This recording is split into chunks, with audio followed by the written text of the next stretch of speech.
Retro Hangover, supported via Patreon by listeners like you. We would especially like to thank patrons Lyle McKarns, Ashton Ruby, Randall Quiggle, Tony G, Studstill Smash the Milkman, Katie Quigg, Paul Romalho, Raging Demon JC, Meagan Caruso, MaskedKeaton, Andrew Liguori, Ozzy Garcia, the Retro Vixen, Adam from The Good, the Bad, the Backlog, Thunderdome Gaming Society, Dischimera, Jenny E, Rick Firestone, ParallaxPuddles, Soha, Keith Gasper, Dave Jackson, Eric Guess, Kayla Jackson, Nomad from the Retro Wildlands podcast, Ash Event, Alan Bingham, Storm Beagle, Ryan Player 1, and Mike the Ref from Backbreaker Gaming. Your continued engagement and generous donations are deeply appreciated.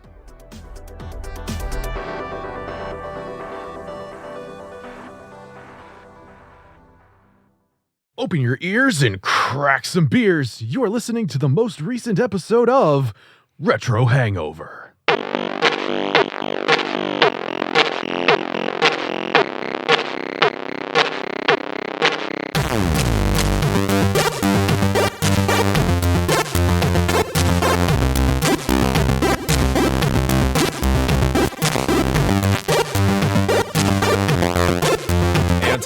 Retro and classic gamers, welcome to the podcast where we readily rage reading rising ratings returning Revengeance. This is Retro Hangover.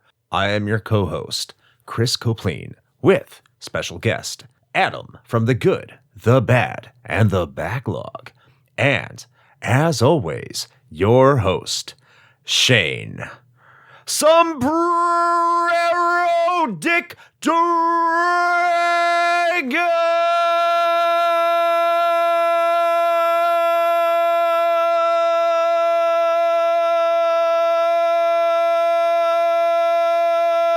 Wearing Kotsky!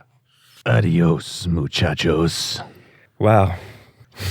Thank you for reminding me why I press the 15-second skip every time I start listening to your episodes.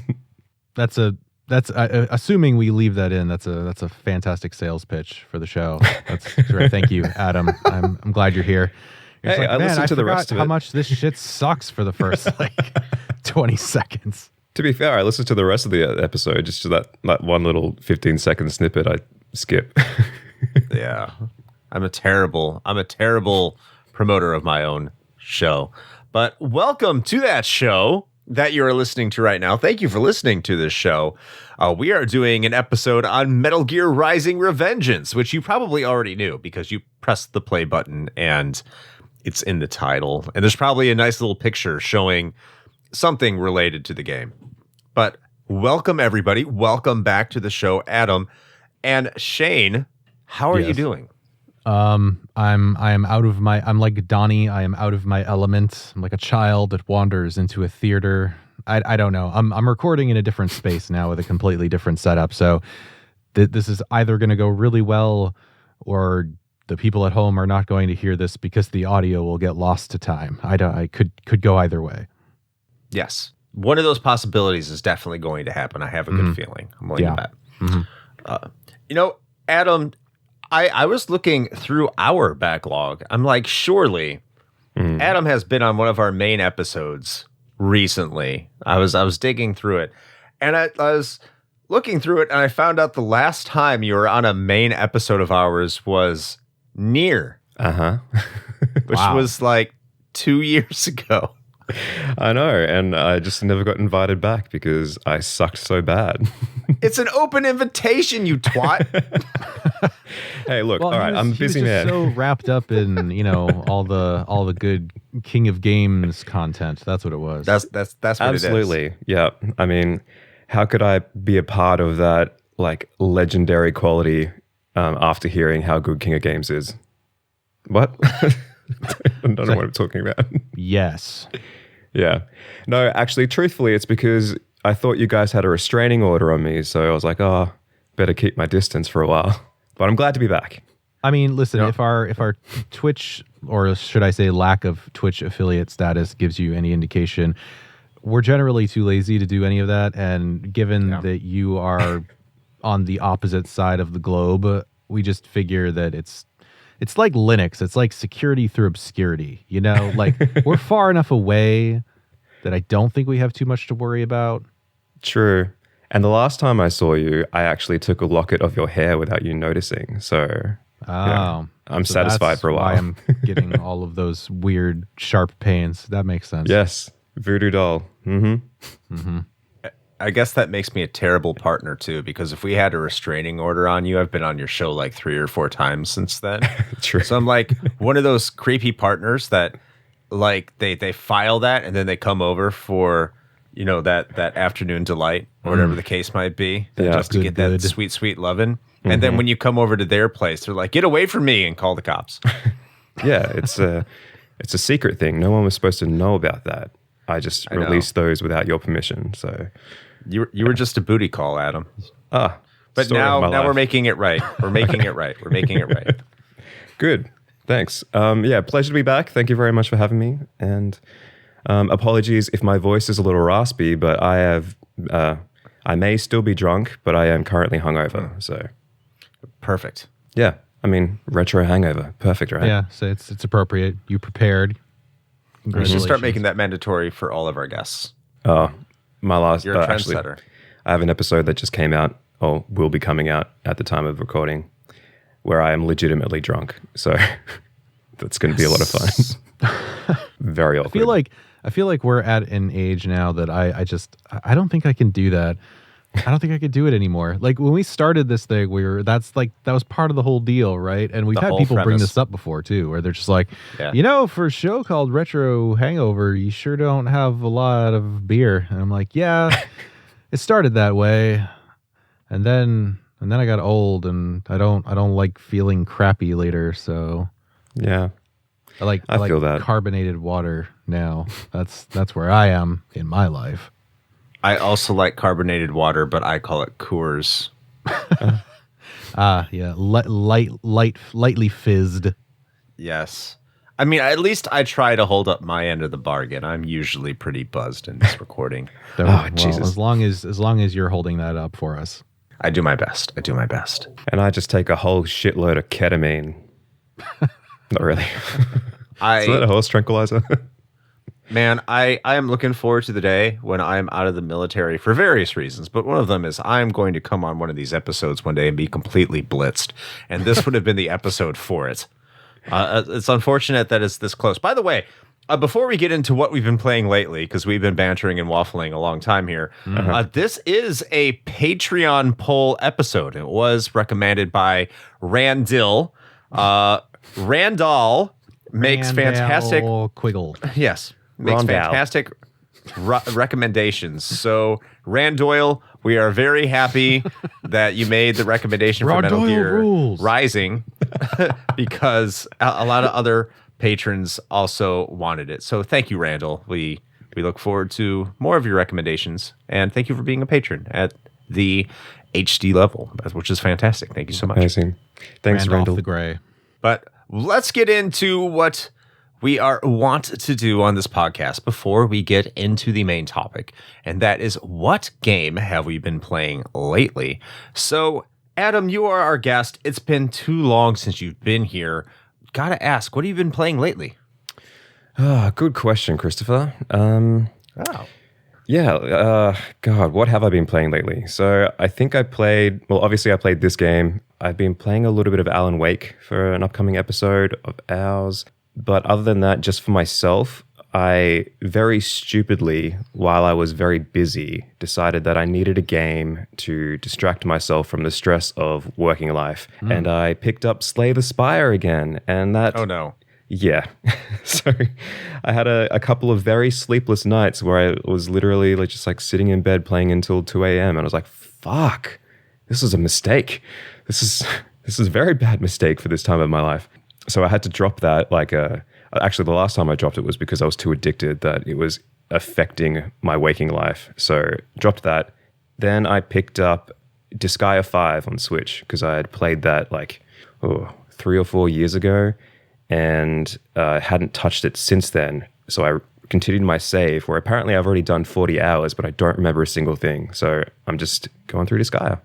I love Disgaea. That's a fantastic little series. They don't take themselves seriously at all, and that makes it so special. Yeah, I just love me some tactical strategy, turn-based RPG goodness. Oh yeah, it's so good.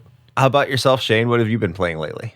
You know, I would like to pretend that I have something really interesting to say here, but I kind of don't. Other than playing the game du jour, I've really just been filling in small pockets of time with like mobile gaming as I can. Still playing Necromerger. The wife and I have been playing that one for like years now, so that's always a good time. They just released a new update actually with some new stuff, which is cool. And still doing the Honkai Star Rail thing, which is also just like bogarting so much space on my phone. That game takes up something like 16 gigs on my phone, which is obnoxious. I play it on PC also, so like, you know, I can do both, but I like having it on my phone so I can play on the go or sitting on the couch or whatever.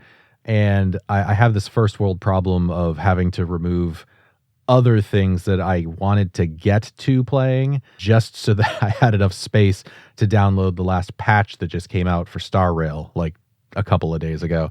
So yeah, so there's that. It's really just kind of those two. I've been plinking around with a couple other mobile games that I came across that are pretty decent quality. There's one that's like an idle game called Power Incorporated, where you play as like an energy tycoon in like the 1920s, and you build up like your electric company empire, kind of like Adventure Capitalist, if anybody's familiar with that one. That's one of the more classic idle games, I guess, at this point. But it's made by a solo dev, and it's pretty good so far. So you can kind of just plinking around with that. And let's see. Honestly, I think that's kind of it. I'm looking forward to actually having a little bit of bandwidth in my gaming life here shortly, because the next few episodes that we're going to be talking about are either very short games or games I am intimately familiar with. So I won't have to dedicate quite so much time to trying to actually play through these to talk about them in a somewhat semi-intelligent manner. But that's kind of it for me right now. I don't know. What about you, man? What's Chris been up to lately? Well, I got done with Albert Odyssey for the Saturn, and I was like, I don't think I've had enough of mediocre RPGs. So, and working designs games for that matter, because when I went from Potful Mail, I was like, yeah, working designs. Went to Albert Odyssey, learned about Ebonics, and then went. That screenshot is so fucking out of pocket. Oh my goodness. It's so fucked up. I love it. And so I was like, I'm going to go to Cosmic Fantasy 2 because I bought this game because I was like, I don't have any North American Turbo CD games, even though I have the ability to play them. I should probably try doing that because the East games are absurdly expensive. And this game was not. And it's a working designs game. So this was about a year ago I purchased it. And I was finally like, oh, it's time to play it. And I greatly regret that decision. I think that the game is terrible. I completed it. I beat it. It got better at the end, which is like an inverse for most JRPGs, oddly. But it's... There were publications that gave that game the RPG of the year 1992. I don't want what they were smoking because they're probably snorting whatever they took. So, good on them. If you do drugs, you're fine with me as long as you're not like totally dependent on them. I mean, you probably need help at that point. But if you're doing drugs, all good. But you probably should not like be uncomfortably real for a second there. I don't know. What's what about meth? Yeah. What about meth? We here at RHP advocate recreational drug use in all forms. I'm just not hating on you. That's all I'm saying. You could do You've meth. got enough you could problems. do heroin. You don't need us to hate on you too. But you probably shouldn't be reviewing video games while you're doing it. That's all I'm saying. Well, you know what I want the payoff that those reviewers got from like working designs or something, but adjusted for inflation. That's what I want. Well, I looked at the RPGs in 1992, and it's pretty obvious why it won that, because there's almost literally nothing else, unless it was on PC. And who owned a PC in 1992? Yeah. Well, a gaming PC. Like, no one. So it makes sense. Well, Mystic Quest, and everyone made fun of that one. I'm not going to go down that line. It's a bad game. And I did a rapid-fire review of that, so that will be coming for our patrons in the future. Yeah, somewhere down the line. like 2 years from now. Possibly. Our backlog is just ridiculous. And I also started playing because I feel obligated in so many ways. And this is one game I haven't played like a game on day one in forever. But I put too much money into this one not to play it, and that is Sea of Stars. So I've been playing a little bit of Sea of Stars. I'm about 3 hours into that just because I haven't had a lot of time to play. I'm probably not going to have a lot of time to play it in the foreseeable future just because I have some things going on here in my personal life that's going to get in the way of that. Good things, like not negative things. It's just like hanging out with my brother is not negative, I would think. So I'm probably not going to be putting a ton of time into that, but I have been playing it. I think it's pretty good. I'm looking forward to the remainder of it. Also, keep your ears attuned to the 1 Hour, 1 Decision podcast, 1H1D podcast, because I did go on there to talk about Sea of Stars with them.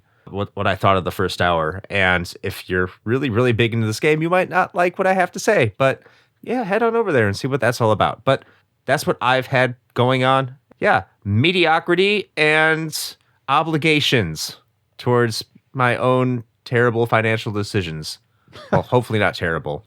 But yeah, I would also just like to take this opportunity to thank you for sending me that Sea of Stars code that I entered into Steam, and then it was like, congrats, you have the Sea of Stars soundtrack. And I'm like, I hate myself for that. What the fuck? I hate myself. You know what? Honestly, I should have just redeemed the soundtrack because I'm not going to get into it. I feel really dumb. I feel really, really dumb. But that's besides the point. Speaking of really dumb, we have a game with a really dumb plot today. We do. The game, I don't think, is really dumb. I think we're going to have a really good discussion there about that. But we do have Metal Gear Rising to talk about, Shane. We do. And you know what? What better person to talk about dumb shit? I don't know where I'm going with that one. But hey, you know what? Chris is going to give you a brief history on Metal Gear Rising Revengeance, because that's a real word.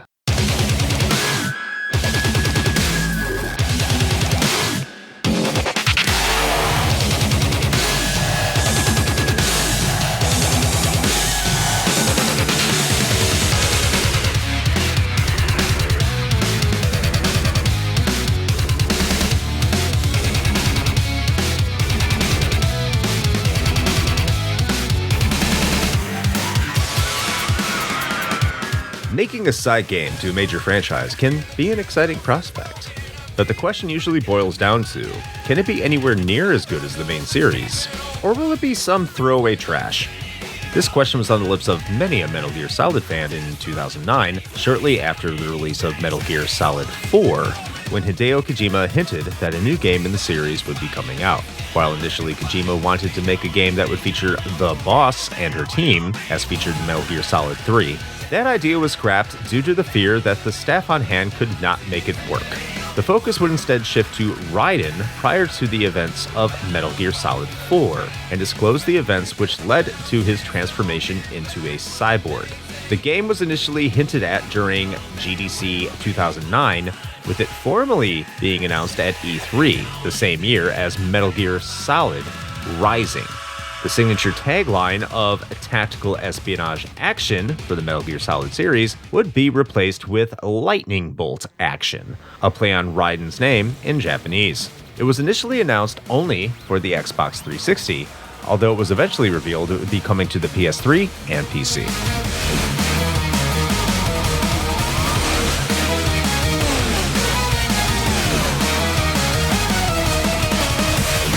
Kojima, who had headed up the Metal Gear franchise in its entirety, had to take a back seat in its development as he was already buried in work for Metal Gear Solid Peace Walker for the PSP. Flash forward to 2010, and more footage was shown during that year's E3. The first immediate response was concern from Japanese audiences, who noted that dismemberment of human beings, the game's core mechanic, may have to be censored due to cultural taboos. Ironically, the game's lead designer at the time, Mineshi Kimura, stated that the game would encourage players to not kill their opponents, instead rewarding them for disablement. It would also feature stealth, as the series was wont to do, but feature on speed and agility. However that was supposed to work out, we'll probably never know, as Kojima Productions couldn't figure out a way to adequately make a game around the game's proposed cutting mechanic. Metal Gear Rising, in the state that it was in, was cancelled in late 2010. However, the project was not completely dead, obviously, or else there wouldn't be an episode today. Soon after the cancellation, Hideo Kojima met up with PlatinumGames' Atsushi Inaba. Inaba asked about the state of Rising, to which Kojima apparently offered him the chance to take the reins. Turnaround was quick, and now the newly titled Metal Gear Rising: Revengeance had a trailer showing fresh gameplay footage at the Spike Game Awards on December 10th, 2011. The game would now focus more on action, with all of the game's stealth elements being removed, before some were put back in later. The script would be completely rewritten as well in under 2 months, a stark contrast from the 10 months the original script commanded, and take place after Metal Gear Solid 4 as opposed to before it. Human soldiers would also be removed to meet censorship demands in Japan. Finally, the lead platform would shift from the Xbox 360 to the PS3.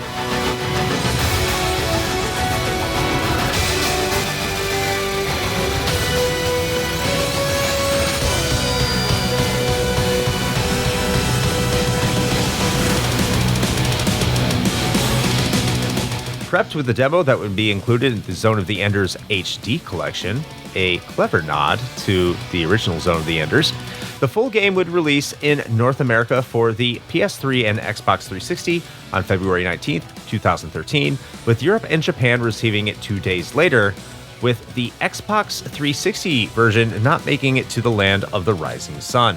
The game was very well reviewed, with Japanese gaming magazine Famitsu almost awarding it a perfect score with 39 out of 40, with most other mainstream publications giving it around an 80% in the aggregate overall. Many reviewers claimed that the game's action was nearly flawless, with some problems in the camera and combat depth. Critics also heavily praised the plot of the game, saying it was just as good as the main series. Sales were decent as well, with the game selling just north of 3 million units for all platforms. A sequel was discussed due to the game's success, with the provision by Hideo Kojima that PlatinumGames had to develop it. There was a proposed sequel where Gray Fox would fight nanomachine zombies that was made by Kojima, but Platinum rejected it. By the time Platinum seemed interested in making the follow-up, Kojima had begun to have internal problems with Konami, halting any potential for a future project. Today, the game lives on via internet culture via memes, specifically involving the game's antagonists. And that is your history of Metal Gear Rising: Revengeance.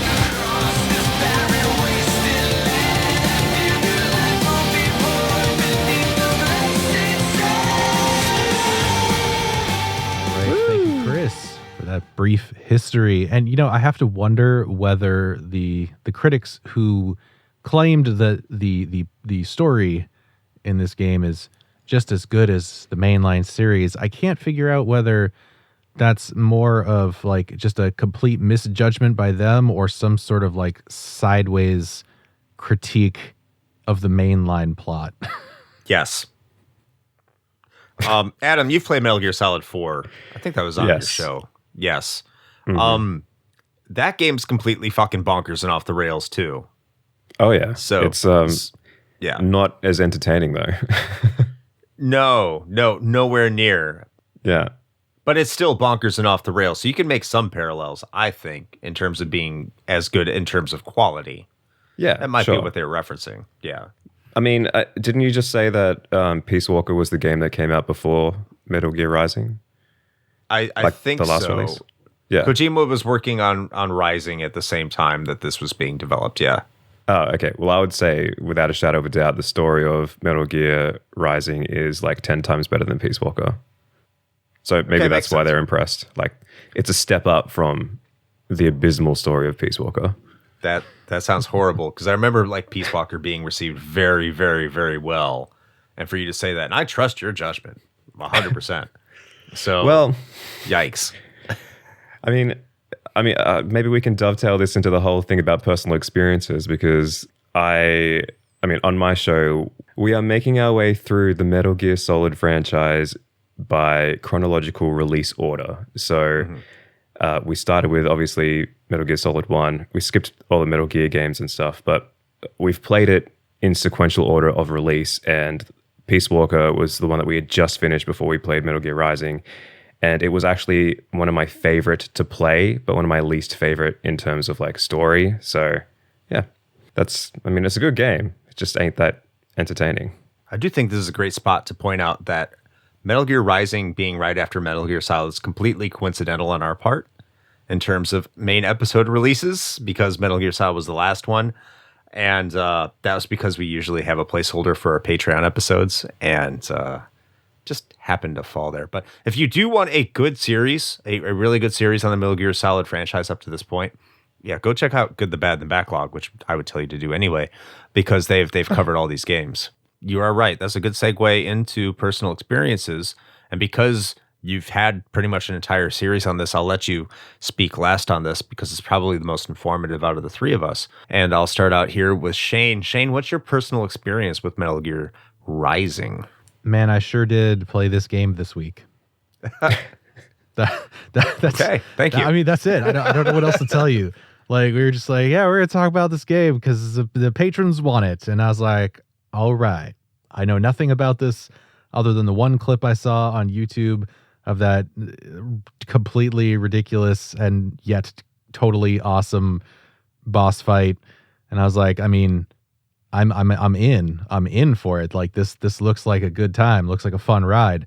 I don't know anything about it, and I've never played a Metal Gear Solid game before, up until recently when we talked about the first one, or at least the first 3D one. Well, Metal Gear Solid. I guess I should. Yes. Yeah, that, not Metal Gear. It's different, Gear. totally different. Yeah, right. Metal Gear. But yeah. So that's it. I played this game. There you go. I'm good at my job. Awesome. Congratulations. Thank you. I'll go next to this, and I don't know why I didn't play it until I prepared for this episode, because I was a massive Metal Gear Solid fan. Well, at least the first one. And my fandom kind of decreased over time with 2 and 3. 2, and I know Adam's going to hate this and he'll probably curse me when it's his turn to talk about this, but 2 kind of pissed me off because I did not like Raiden and was not happy with the character swap. We have video and he's rolling his eyes. So just so you can get a perspective of what's going on right now. And then Metal Gear Solid 3, it was fine. It just didn't do it for me. Everyone says it's like the best in the series, but it's just, for me, it was just, it was an okay game. It's a pretty good game. It was just a Tuesday. It was just a Tuesday, but yes, for me. But when I got to Metal Gear Solid 4, that came out as a PS3 exclusive, and at the time, Sony was completely up its own ass. So I got an Xbox 360, and it took me a while to get to the PS3. And when I got to the PS3, it took me a while to even get to Metal Gear Solid 4. I think I didn't play it until like 2014, and that game came out, I think, in 2006. Well, it said 2009 here. I swear it came out before that. But when I looked at Metal Gear Rising, I thought that this game is just going to be ridiculous and over the top, and it was. But it was all in the right ways. I didn't know much about PlatinumGames when this game came out in 2013, which I should have, because I had played Bayonetta, and it was developed by the same people. But I don't know. It was one of those games I was interested in, but always kept it at arm's length. It was never anything I really got into, and this was also during a time I was playing modern games and a series that I liked. I don't know why I skipped it. So, my personal experience with it is that I'm happy I finally have an excuse to get to it. I didn't even own it, I don't think, until I found out that we had to play this game. So I am extremely happy that this is finally my library and I can finally say that this is behind me. Not in the sense that like now I never have to play it again, but that I've actually had an opportunity to go get all the way through it and actually have something to say about it, have an opinion on it, a legitimate one other than, the things I've been hearing. So yeah, that's really all I have there. What about yourself, Adam? Well, first of all, Metal Gear Solid 2 is fantastic, and so is Raiden. So, fuck you. It's okay to have an opinion. It's okay to have the correct opinion. Oh, okay. Yeah, so I hadn't really played many Metal Gear Solid games at all prior to doing my own show. And then that was kind of our opportunity to experience this franchise that had, this massive amount of appeal for all these people that keep saying, Metal Gear Solid is amazing, Snake is amazing, blah, blah, blah. And like I had known of it, but I just didn't really know what it was about. And I think my most exposure to it before playing them for myself was when I was in high school. I had a sleepover with my friend who had a PS2 and Metal Gear Solid 2, and we played that for like an hour or something. And I was like, oh yeah, seems kind of all right. But I wasn't that interested. Anyway, flash forward to the podcast days, and now obviously we've played through all of them up until this point and of release order. So still haven't played Metal Gear Solid 5 yet. But when it comes to Metal Gear Rising, I had actually bought it like 7+ years ago, because I used to try and get as many cheap games as I could off of this website that would just like heavily discount things. And it was like $12 maybe. And I was like, sweet, this looks great. And I did love Bayonetta back in the day, and I was a huge fan of that. And I was aware that Platinum had done it, but for whatever reason, even just owning the game, it never really made me want to play it. So it's almost like there's this weird, it was wearing a weird cloak of invisibility or something, where like everyone at the time of release never noticed that it was there until, they finally woken up and realized, oh shit, Metal Gear Rising is a game and it's actually pretty good. So yeah, I dabbled in it like 2 or 3 years ago. I started it and I was going to do like a trophy hunting thing, but one of the trophies was that you have to like listen to every single codec conversation, and I burnt myself out on it on like the first hour by just repeatedly listening to codec conversations. Like, all right, I'll come back to this some other time.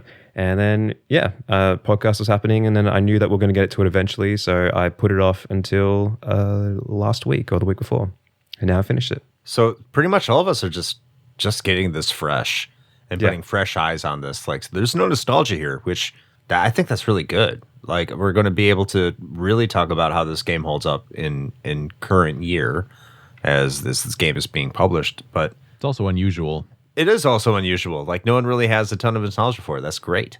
I say usually there's at least one of us that is just like hardcore standing for whatever game we're talking about, and then they feel just real defeated by the time we get done with the episode. It still might be the case. Hey everyone, it's 2013 on the Retro Hangover podcast. Just want everyone to know it's 2 years before we started this, which is scary to think about. But let's get into the story's plot, because we've alluded a lot to this game just being absolutely and horrendously stupid, and that's probably overselling it a little too much, a little bit. But the basis of this plot is you're starting out in no-name country, Africa. They're doing well, and Raiden is part of a group, and this is after Metal Gear Solid 4, but you can't really tell. You need to play Metal Gear Solid 4 in order to know a lot of this stuff too, by the way. But they're trying to protect this leader. The leader gets kidnapped. You go to save him. He dies. You fight some people that are part of a group called Desperado. You get your ass kicked, and now you're on your way to try and essentially get revengeance on these people, because they're extracting the brains out of homeless street children. Is that pretty much accurate? Not only that, but they're also taking all the extraneous body parts from said children and selling them on the black market for extra cash, just in case you weren't sure that these people were in fact evil. Well, what else would you do with them? I mean, you got to be efficient. I mean, if they're just taking the brains out, they're just sitting around doing nothing. It's fun to burn them. You're leaving money literally on the table. They're literally on the table. I like chicken nuggets. McDonald's is making a killing, but what? Are you implying that these are somehow connected? Are my nuggies homeless street children? That's what I Man, was doing. I don't want you to live with guilt. Offcuts. Pure white meat. Yeah. You know. Yeah. Not from where they're sourcing those gifts. Oh wow. Okay, this got dark. That was Dark meat. I just thought about that after I said it. I was like, nope. I made it worse. Oh god. But aside from that, there's some great characters here. You have Jetstream Sam, who's kind of your nemesis. He's the guy who kicks your ass in the beginning. You have the Sundowner, who's a big, thick country boy who is, he's there and he wants to beat your ass. You have Senator Armstrong, who steals the show. And you have a bunch of other enemies that quickly make their debut and exit after you just absolutely slices them to pieces. In addition to your team that I can't remember any of them because other than Blade Wolf, they're generally not very memorable in my opinion. But I mean, I think Monsoon's pretty memorable, but well, he's an enemy. I'm talking about your team. Oh, okay. Courtney. She has boobs. She sure does. Hey guys, it's Courtney. I'm here for support. That's really good. She was the best character. Is she? No. Listen, there are two reasons I can think of why. This is great that this is coming like right off the heels of our very, positive top female protagonists. It's okay. No one listened to that. We're just balancing things out, I guess. Bouncing things. Yes, we are. Yeah. So let's jiggle over to Adam and see what his thoughts are on this plot. Speaking of Courtney, what do you think overall of this game's plot? I thought it was good. I really enjoyed it, actually. So I know you guys are about to shit on it. So let me build it up before you knock it down. Okay.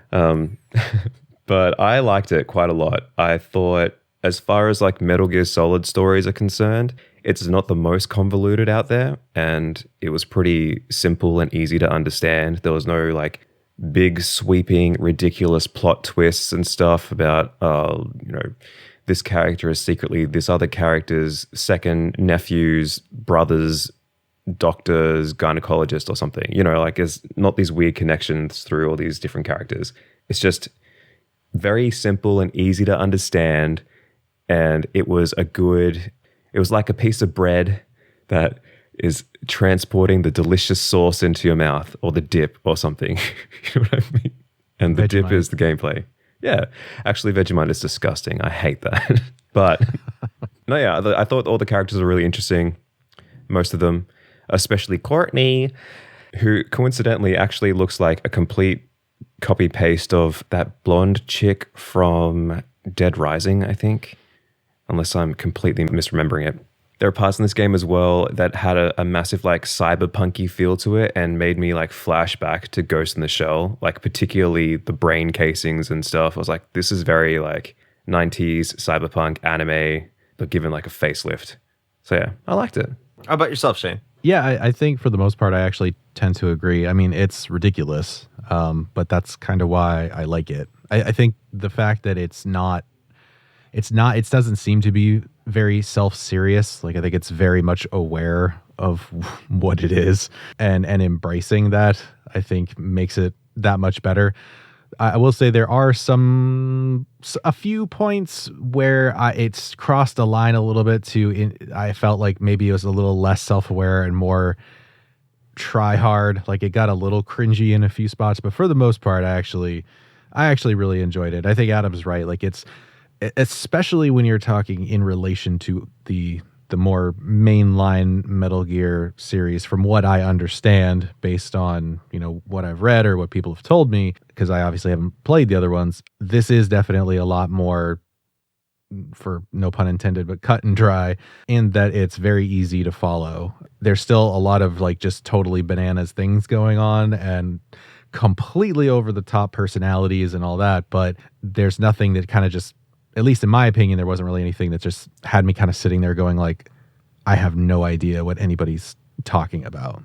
It's like I can liken it to like a really good B action movie, like a B tier action movie. That's kind of what I feel it is. It's like just schlocky enough to not make it into like AAA territory, but like polished enough that like it's like a standout amongst the other like grindhouse films, let's say. You know, I disagree with you because I feel like this is a Michael Bay movie, and Michael Bay makes AAA movies, as we all know. So, and the plot is probably actually a little bit deeper than a Michael Bay movie. So maybe I should recant that slightly. No, I absolutely loved the plot here because it's like it's a Kojima plot from the Metal Gear Solid game, but taking the piss out of itself. Mm-hmm. It realizes the absurdities that Kojima kind of goes to in all of the plot lines, and it very much exploits that and takes advantage of it without making it completely feel out of place. And there are a lot of things in this game that, yeah, it does make some cultural commentary. You know, Kojima does that a lot, and I would have to think that Kojima was involved in the writing the original script, and they probably kept a lot of those feelings of the original script in the one that they rewrote. So this, you know, through and through, this is a Kojima game. It has all that craziness. Even when you look at a lot of your enemies, a lot of your antagonists, you know, Sundowner, Jetstream Sam, and Senator Armstrong, like these are all antagonists that will try to make you see that shade of gray that the Metal Gear Solid games do. And you could argue that a lot for some of them. Jetstream Sam, not so much. He's just kind of, you know, trying to make Raiden, you know, wake up, so to speak. But everyone else is kind of like, I miss these old days when, you know, mercenaries could be mercenaries. Of course, you know, you do not want them to win because they are proposing horrible solutions. But there's a reason why the Senator Armstrong fight right before you go to the final battle is so memeable, is because it hits on a lot of points that are quite prescient. And I think that's absolutely hilarious and is on target a little too much than it needs to be for so many reasons. I think that makes Senator Armstrong a fantastic character. In 2013, I'm not sure if it would resonate as much because it was just a different time. But I mean, you flash forward a couple of years, is like, okay. All right. I kind of see what this dude is saying. He's still insane because he's proposing a Mad Max kind of Machiavellian, you know, anarcho-capitalist world, Darwinist where society, yeah, yeah, where, you know, it's Fist of the North Star all day, every day, and let's roll for it. If you haven't seen Fist of the North Star, just everyone is just it's ruled by thugs who just might maze right, and they all kill people until Kenshiro shows up and becomes the badass that frees people. Anyway, we're not talking about Fist of the North Star, but that's what essentially the main antagonist is trying to push. But he does it in such a way that's appealing, like, oh, fuck internet culture and fuck the media and America's rotten. You're like, oh, okay, like, what you talking about, dude? Let him, like, as the kids say, let him cook. And then when you really think about it, you're like, no. And he does say make America great again, which is it's weirdly awesome. I would have to say it's weirdly awesome. It's like uncomfortably awesome. You know what I'm saying? Mm-hmm. Yeah. I love because this was 3 years before any of that. I was gonna say you don't want to like it now, but you kind of still do. Yeah. It's like that Simpsons thing where they predicted the future a bunch of times by accident. Right. Well, I mean, you know, when you've got like 30 seasons or something, you're bound to get some things right. Yeah. You think. So overall, like, I just love the plot. I love the writing. I love the direction. I love that it's a Michael Bay film with ninjas. There's this one scene in that game where they all have guns, and then they're like, we are going to, we've been authorized to take you out. So they put their guns down and they take out batons to fight you. And that's the kind of game this is. If you want any idea of how amazing the writing is. It's just like, this is happening. Let's go. I love it. I'm surprised. I thought I was going to have to defend this against you two. So I'm glad that you guys enjoyed it as far as like the plot and the writing's concerned. One thing I do want to add though is I actually really, really like what they did with Raiden's character in this, especially when you compare it to how he was in Metal Gear Solid 4, who was kind of like a whiny little baby kind of. So having him just be this kick-ass fucking crazy, like if you look at him, he looks like a fucking villain, but he's not. And it's just cool to have like Raiden be a cool character, like a cool fucking cyborg ninja, not crying about his wife and his kid or something or whatever it is that he was doing in Metal Gear Solid 4. They're not even mentioned. He mentions Rose once. Yeah. Oh, okay. Yeah. And as soon as he mentioned her, I was like, oh, fuck that bitch. Raiden as a character in this, I really dug it. And I kind of don't understand like how a lot of people, at least from the brief sort of research and general hubbub I've seen, consider this to be like a really edgy game. Like, I don't think it's that edgy. Like, he's not like, edgy. Yeah, he's not like emo or anything. He's just like vicious, and it's cool. I don't know.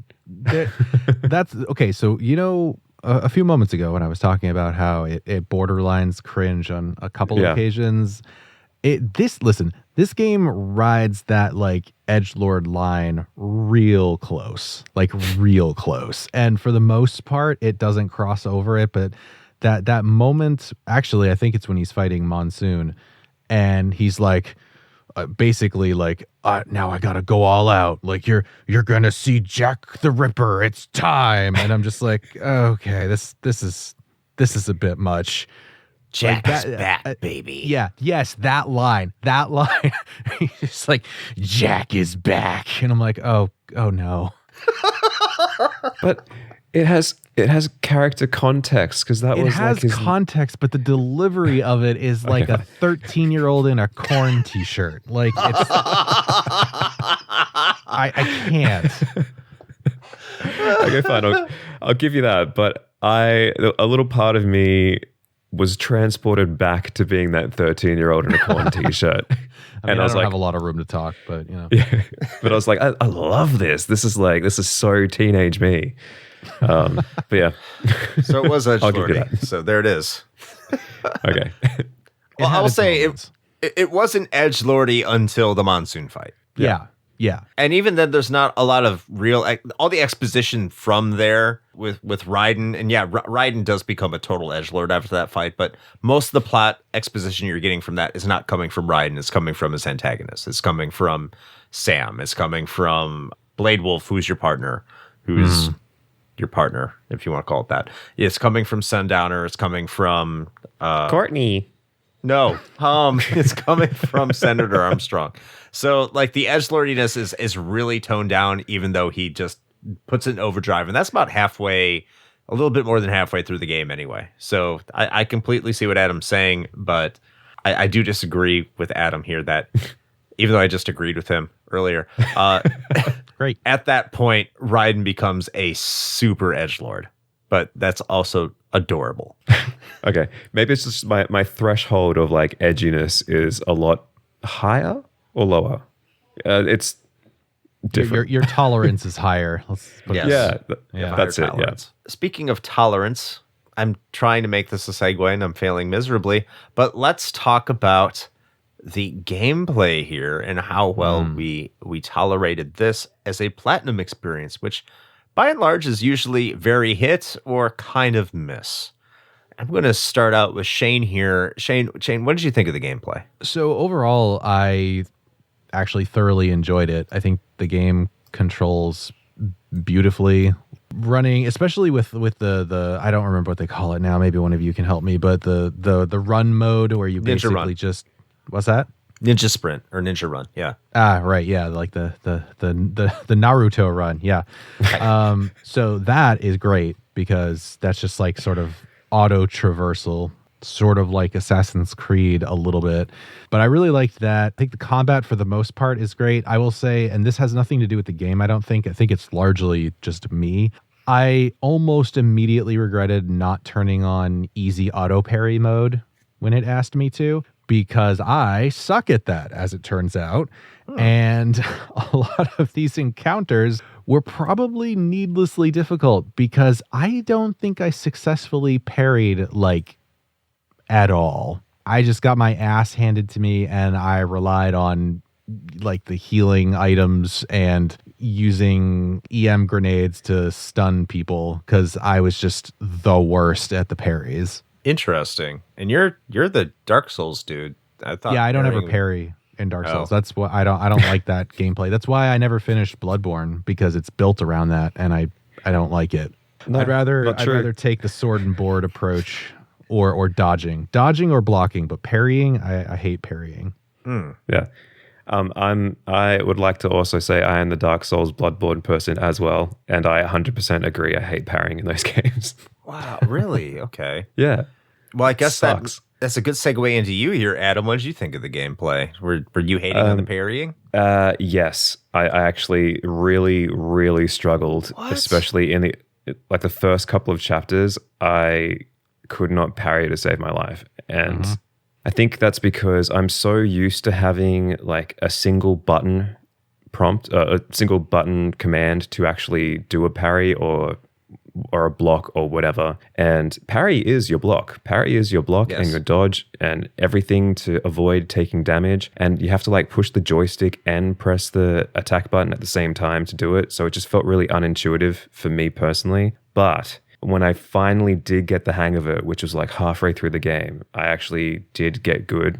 I got good, like Dark Souls. There you go. And yeah, I mean, I struggled in other areas as well, but once I got good, I enjoyed it like significantly more. And that's why I played it more than once, is because I felt like that first time was kind of like a practice run. And the game is so short anyway that, I might as well try it again and get some better rankings and chapter rankings and stuff, some S ranks or whatever. But the other thing in terms of gameplay that I sort of struggled with was that I had like a massive amount of muscle memory for Bayonetta that I couldn't shake off either. Interesting. So I used to be like pro Bayonetta. Like I would be like top of the world. I was very good at it. I was very, very good at that game. And I got like all the platinum little gem thingies and all of the levels and stuff and maxed it out, got the fucking platinum trophy, the 100% achievements, all that sort of stuff.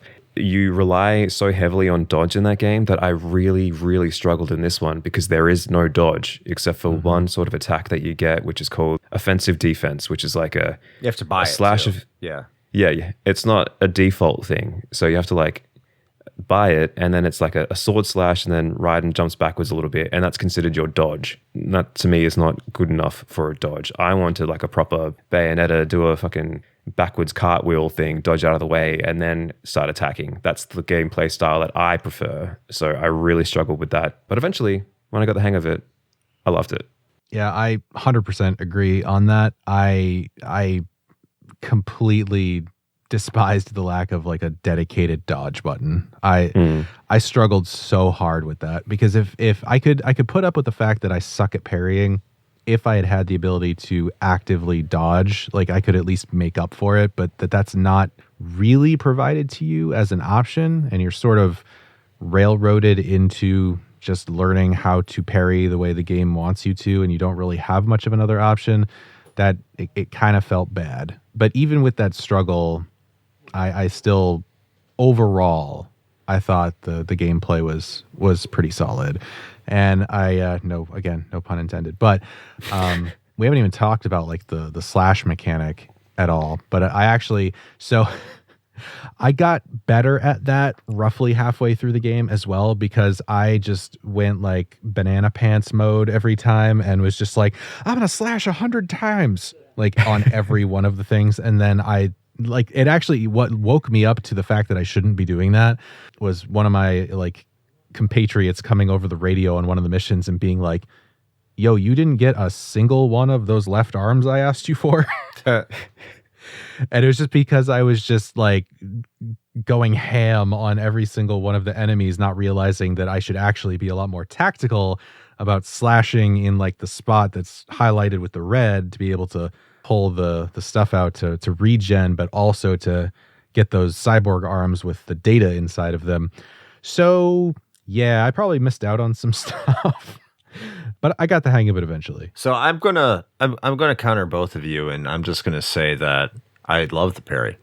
That's fair. I thought the parry was incredibly intuitive, and it did take me the first chapter. The first chapter for me was pretty rough, especially with those metal gears, those little metal gears that can jump on you out of nowhere. Those the what? I think they're called geckos. Yeah, the geckos. Yeah, the geckos. When the geckos landed on you, I fucking hated it because I was like, what the shit? Because normally when you got attacked, there would be some sort of indication, and the geckos didn't have that indication when they would land on you. You just had to anticipate it. So parrying them was annoying, and it was annoying even throughout the game. Like those were the birds of Ninja Gaiden to Metal Gear Rising for me. I could not stand it. But once I got to Blade Wolf, I understood what the game wanted from me in terms of parrying. I did like the fact that if you parried at the last moment, you attacked, even though that became somewhat of a useless tactic against some of the more game's difficult enemies, specifically last couple bosses. That didn't make sense because even if you countered attack, they would just smack you around anyway. So that became kind of counterintuitive. But the parrying itself, I don't know. I don't know what it was. And I also missed the dodge button just because I am used to Bayonetta from a PlatinumGames standpoint, and having a dodge button is great, especially in order to implement witch time. But here I didn't miss it once I knew what the game wanted. So once I got to Monsoon, I didn't struggle because he whooped my ass. Yeah, I only struggled when he started throwing buildings at me and shit.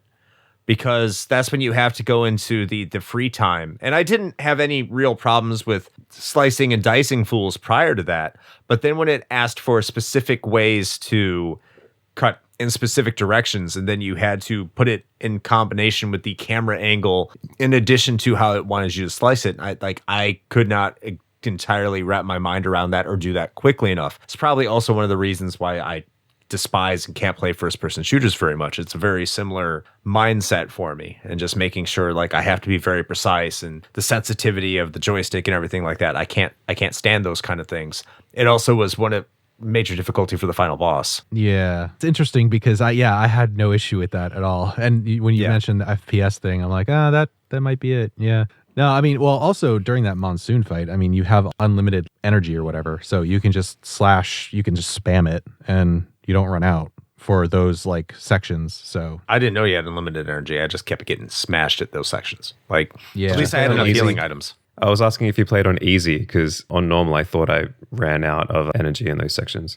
I played on normal. I did play on easy, so maybe that's why. But I thought that was like a plot thing, because like you get your energy bar turns red after you do the edgelord Jack the Ripper thing, and you have unlimited energy. So I thought that was just scripted and was supposed to happen regardless, but maybe not. You might be right, actually. I don't remember specifically, but I remember there are certain sections, it might not even be that fight. I'm probably thinking about Armstrong, where I ran out of energy, where I had to slice the boulders and stuff.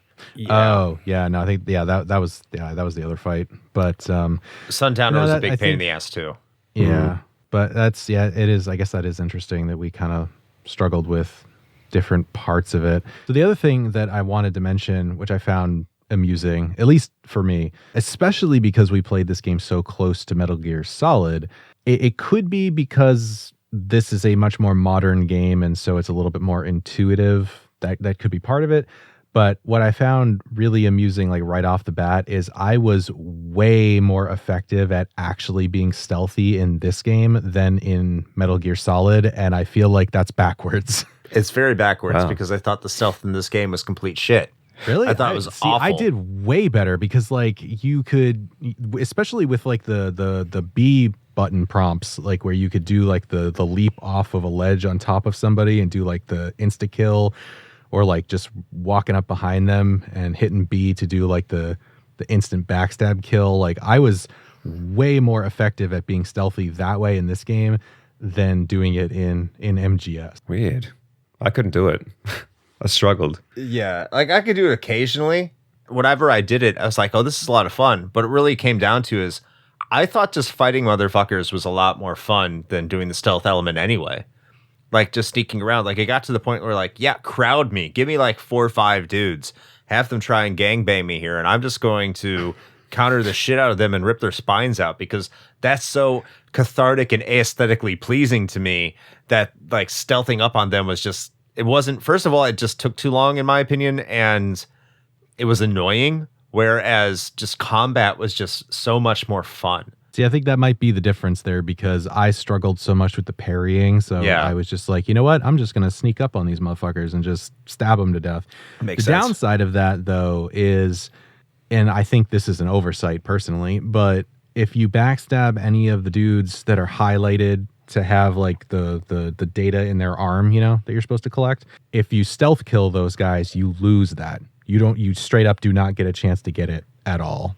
That blows. Again, you keep getting de-incentivized to stealth. Then they shouldn't have put it in there. Especially, I agree, they shouldn't have. There's conflicting messages though, because like there are multiple times in my playthrough where if I pull off a stealth kill, so like Kevin or someone else will come over the codec and be like, "Yeah, good job, Tovarich," or whatever, and like they're egging me on and being like, "Yeah, good job, you are stealthy assassin man." They didn't do that when I killed like 5 dudes with a big polearm made of arms. They didn't say that. I'm getting conflicting messages, Chris. That is why I will not remember their names. You will not be remembered. Anything to add to that, Adam? Because I'm about to get into the secondary items, unless you want to start talking about that, which are also useless, in my opinion. Well, I mean, I didn't really play stealth. Likewise, I thought that the point of the game was to do combat. So I was like, I don't really want to fucking sneak around. And I kind of felt like he ran too quickly to be stealthy anyway. And I mean, correct me if I'm wrong. I don't think there was a sneak button, was there? No, that's why I find it strange that Chris said it was too slow, because like there is no sneak. There's none of that. As long as you're not ninja running, you won't alert people. Like if they don't see you, as long you can run right up behind them and stab them, and it works just fine.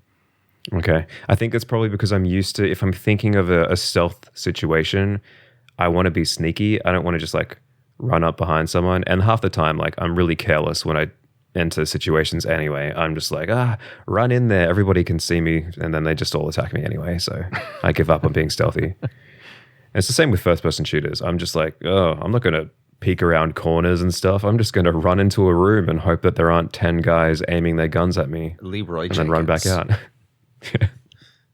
Anyway, that's all I had to add. Apparently you can with the free blade mode that you guys were talking about earlier. You can like cut off specific limbs and stuff like that. Did any of you guys do that? Because I did not. Yeah. I just waited until I got the thing to say, chop them to pieces, and then that's when I would do it and rip their spine out.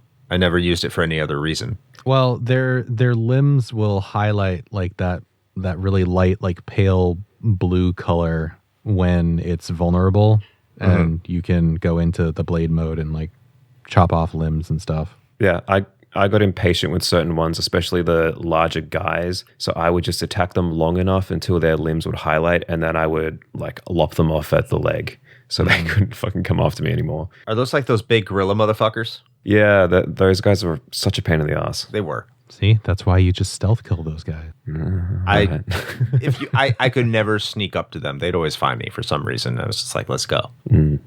Well, you know what? Maybe at the end of the day, what we're really saying here is that that's a strength of the game, that we could approach it in different ways and still succeed.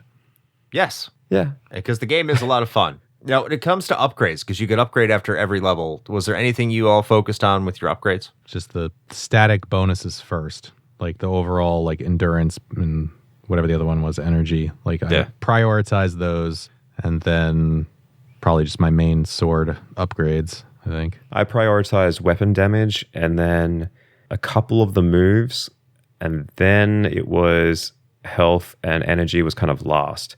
But I mainly focused on my main sword and the polearm. So I didn't really, I tested the other weapons when they were available, but the polearm to me did the most like area. What's that word I'm thinking of? It's got that reach. Area of effect. AoE. Yeah. Like you can hit more people with it at once rather than just focusing on a single enemy. So that was more useful for me, especially with those little fucking testicles with arms that roll around and stuff. Yeah. They're annoying. They are annoying. Yeah, Mistral is the first real boss I think you fight, other than the Metal Gear. that you fight in the beginning, which is just bonkers, where you throw that thing across the city. First of all, it's an incredibly easy fight. Second of all, I think you get the best secondary item from her. I didn't use the size. I didn't use whatever sound downer gave me. I think I actually tried it and it's like, this is incredibly slow. Because the polearm is fast enough and does enough damage that, like, that was fun. Now, the other secondary weapons, like your RPGs, your chaff, well, your like EMP grenades, stuff like that. I understand that some of them do result in some cheap results. You can use against Monsoon, for example, to do an EMP grenade, and it will keep them from like separating and being harder to hit if you want to cheese it. That's what I did. Yep. Other than that, if you did do that, I did not. But if you did do that, did you find any use for those secondary or ancillary weapons?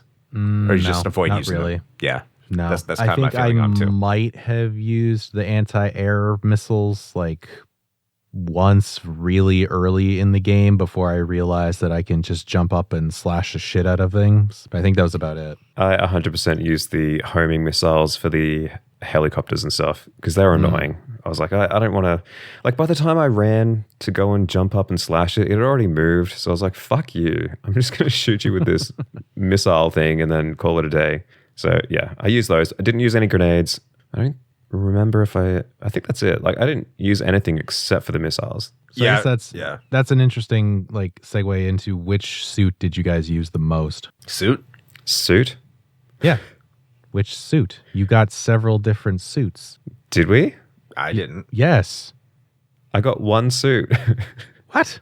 No, there was it unlocked like as soon as you get the ability to upgrade Raiden, you get several different suits that are unlocked. You get one that's a white version of what he's wearing, where you get kitted out with like extra healing items. There's a green one where you get like extra missiles, and there's a red one where you get extra grenades. And then you can also play as Grey Wolf. Did I have like a DLC you guys didn't have or some shit? I did not have those options.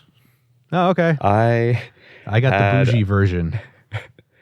I had two. I had Sombrero. So there was the default, the sombrero, and I did have a red one that had like red highlights on it or whatever, but that was it. I didn't see anything else, and I couldn't figure out how to unlock anything else. And I didn't purchase them because they got in the way of getting my other upgrades. Interesting. Okay, I just assumed that those were baseline. Maybe that was part of like because I played this on Steam and maybe I just got like a bundle edition or something. Yeah. So what versions did we play? Because I played on PS3. You played on Steam. Adam, what'd you play it on? I played the Xbox 360 version on Xbox Series X, and it came with a very sizable upgrade, which was fucking brilliant, by the way. I feel like I played the worst version here. I hate myself. You did. I did. Oh well. So I looked up, and it looks like that the white bodysuit thing is actually a pre-order bonus of some kind. So maybe you just get that with Steam. Possible. That must be what it is. Yeah, because I definitely didn't pre-order this game. So we've been talking about a lot about basic combat. We have mentioned Monsoon. I mentioned Mistral, the first boss. Let's talk about these boss encounters. Adam, let's start out with you here. What do you think of the bosses here? Because I think they're extremely memorable and they do need to be talked about. Yeah, 100% agree. I think all of them are standouts.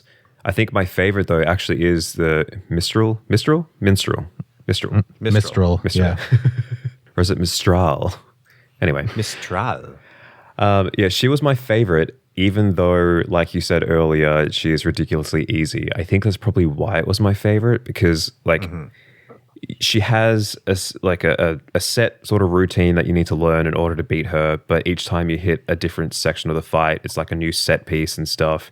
And just the flow of the fight itself was incredibly fun for me. There was like no frustration, 100% enjoyment, 100% over the top, and like just something about fucking, attacking her and then slicing her polearm thing in half was super satisfying to me. And it was the first time as well where you actually have to slice a humanoid-looking boss into 1,000 pieces. So I was like, this is kind of brutal. And she's just there as like little chunks of woman on the ground. And I was like, whoops, sorry, lady. But yeah, it was fun. So what about yourself, Shane? What was your favorite boss fight? I mean, I'll be honest, part of the reason I keep bringing it up is because I actually, as frustrating as it was for me, I actually really enjoyed the monsoon fight. I did. I thought, again, it frustrated the piss out of me, but I thought it was a neat twist that you had a boss that specifically basically hard counters like the one thing Raiden's good at, which is slashing the shit out of things. So that was pretty cool. Plus just like the dynamic nature of the fight, I really enjoyed. It utilized the entire arena space. I actually really liked the sort of like subsections where you had to slice through semi trucks and fucking obelisks and giant chunks of buildings and whatever. So yeah, no, I think that was my favorite. Plus, honestly, and I know this is not what he meant, but there's no way that I could not take it that way. Like the fact that Monsoon is all about the memes.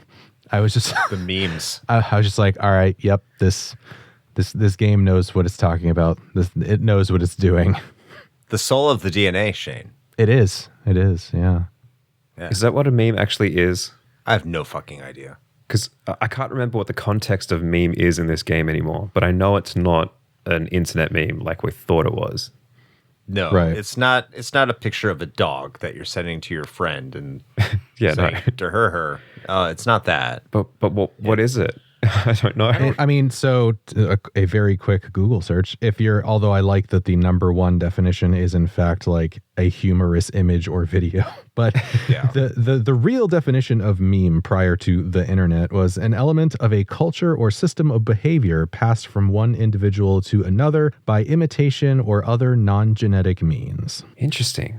Okay, next. I still don't care.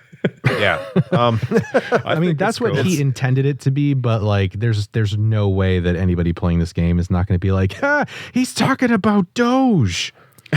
We just got to make sure that the memes from Metal Gear Rising don't meet up with the mitochondria from Parasite Eve, and I think we're going to be okay. Oh God. We'll be fine. That should be a game. I want Parasite Rising gear. I think that would be phenomenal. Isn't that what Third Birthday was? Let's not talk about Third Birthday. I still need to get to that. And I think a lot of other people, and I'm not going to besmirch it. I don't know. It's supposed to be bad. It might not be. I still have to play that for Randall. And I'm trying to figure out. I'm just waiting for the Discord as soon as this episode comes out. Randall's just going to tag all of us and be like, the fuck.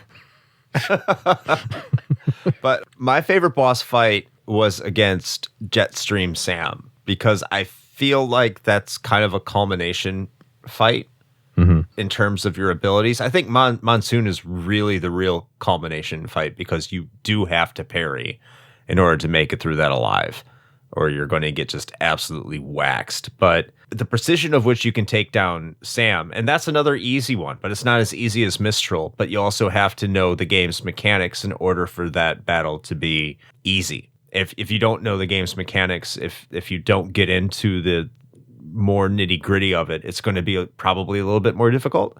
But I think that's why I enjoyed it. It's because that one thing I finally am good at that apparently you two aren't, which is parrying. I was like, I'm good at this. I'm having a good time with this, and that's the crux of the Sam fight.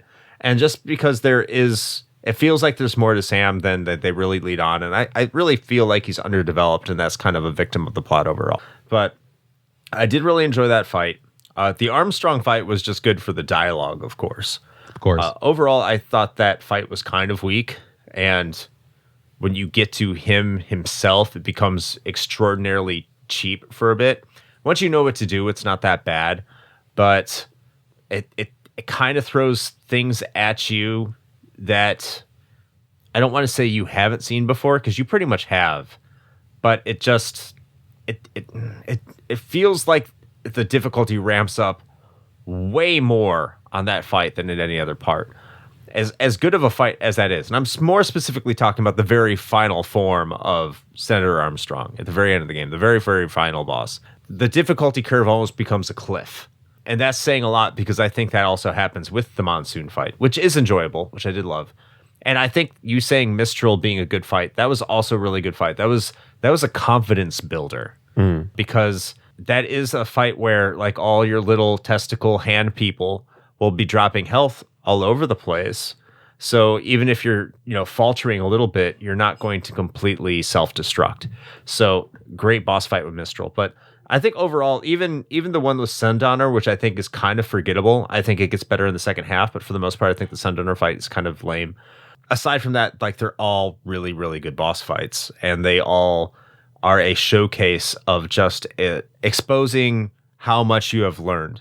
They're very much a benchmark for what the player has experienced and learned up to that point. And PlatinumGames is really good at it when it wants to be, and I think that's a showcase. Yeah, for sure. I would also just like to shout out Jetstream Sam as my runner-up. It's not even so much for the fight itself, although I do think that was really well orchestrated, like the fact that you're basically supposed to lose. But honestly, it's just his character. Like, he's such a smarmy motherfucker, but like, he does it so well.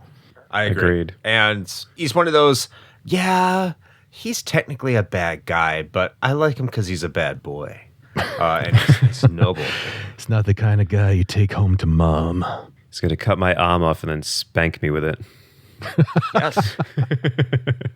Anyway, just on the last boss fight, I was very happy how generous they were with the checkpoints, by the way. So, like, as long as you can...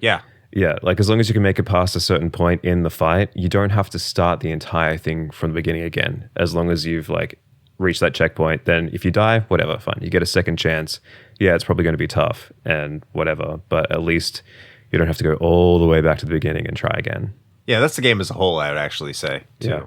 On that note, though, like, it was kind of funny because the checkpoints are so frequent that you don't even realize that you have the option to use your codec to save the game with Courtney, and she's like your save person. Mm-hmm. No, I didn't know that. Yeah. I only used her once to farm nano paste and stuff because you can manually save with her, and then whatever amount of nano paste that you have up to that point stays in your inventory, but then you can go and start a different chapter with that nano paste. I did not know that. Also, I'm surprised that neither one of you like realized that. I'm pretty sure that she says it like right at the beginning of the game. Yeah. I was too distracted by two big problems with her. Right, true. Yeah. Again, this might have also just because we came like hot off the heels of MGS, where I just kind of assumed that functionality was going to be similar. Yeah, I thought it was more of a PlatinumGames. I didn't even assume. I just thought they were throwing. Well, as soon as I saw the codec, I was like, okay, I feel like I know what I'm expecting here. Yeah, I had no idea. I saw more like Bayonetta DNA in this than I did actual Metal Gear Solid, so it didn't even occur to me that you could do that. I mean, having said that, I think I actually manually saved with her like twice. So amazing. Good old Courtney. Courtney. Courtney. Right, so I guess it's time to move on here and proceed with the episode. Graphically, what did you all think of how this game looks? I will start out with you, Shane. How do you feel about the game's visuals? I mean, I think it looks great. I don't know if I have too much more to say on that. I will say that it does a really good job of establishing its tone right off the get. Like, as soon as you fire it up and you get past the, like 8 logos or whatever the hell, but the title screen, it does not fuck around. It's just like, here's Raiden. He's a cyborg ninja. Check out this sweet, like, electrified sword. There's like thunder and shit going on. Like, you know what this game's about. And it looks really good. I was trying to think if there was anything I could really find to fault it from its like graphical presentation, but I really can't. There was nothing that I came across where I was just like, ooh, that could have been done better. I thought all of the little like flourishes were done really well. I think it was Adam that mentioned a little while back about the sort of like cyberpunky aesthetic in some parts, and I definitely picked up on that and appreciated that for sure. Yeah, man, I don't know. It's a good looking game, but I kind of expected that coming from Platinum and that Bayonetta DNA, because Bayonetta looks real good too. I mean, the game looks fine also. Yeah. And I'll agree with a lot of that. I'll agree with most of that. I played on the PS3, so I didn't get the upgrades that either of you two did on Steam, which of course is going to be dependent on your PC, or the Xbox Series X with the upgrade, which, looking back at it, I don't know why I own the PS3 version now, considering I own an Xbox Series X. That makes no sense. Playing on a PS3, it looks fantastic, looks beautiful.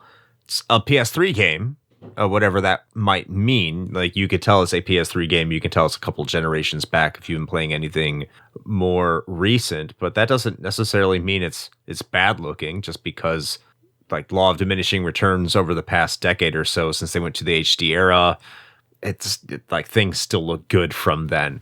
Yeah. So I have no issues with that. Everything, the thing I will say mostly about graphics is that it always moves as fast as it does with no slowdown. Frame rate is stable. All the character models look fantastic and over the top with, in and of themselves. And I love that. It just matches the entire environment and atmosphere and setting. And I have absolutely zero complaints about this game's graphical presentation. What about yourself, Adam? I have a complaint. Okay. And I want to speak to the manager, but the complaint is, well, I said your hair is not cut correctly for that. Yeah. God. Actually, let me start with the positive first. It looks amazing. The upgrade on Xbox Series X is like, it literally makes it look like a modern day game, or very, very close to it, if not a last generation like Xbox One. It's like that generational step up. But the thing in that upgrade that got neglected, though, was some of the cutscenes. So for whatever reason, they can't like scale up into high def, the pre-rendered cutscenes and stuff. So there's like a sort of level of blurriness and pixelation that if you look close enough, you'll notice. Mm-hmm. So, that's my complaint. But it's very minor. Other than that, holy shit, man. The graphics are really good, and I really, really love all of the designs of all of the characters, at least all the cybernetic ones. All of the bosses look fucking sick. Raiden looks fucking sick. His suit looks sick. I even love his ninja high heels that he uses to do leg attacks. It's great. For hooking on to swords. It's functional. I call him his ninja stilettos, and he does a very good job with them. I don't know if that was actually in... Oh, no, actually, I think it was. I think it was in Metal Gear Solid 4. He did that as well. But I like to think that that's his little homage to Bayonetta, using his feet to attack things. But beautiful to look at. Loved it. I think that really gets to the point for the graphics here. I think we can move on because we're like, yeah, it's good. No, we can't. No, we can't. Because there's one thing that I want to bring up that I don't know if either of you noticed, and I'm sure there's a reason for it other than just Kojima being Kojima, but... What is the deal with the like random nude Japanese women posters? It's Kojima. Okay, yeah. That's kind of what I figured.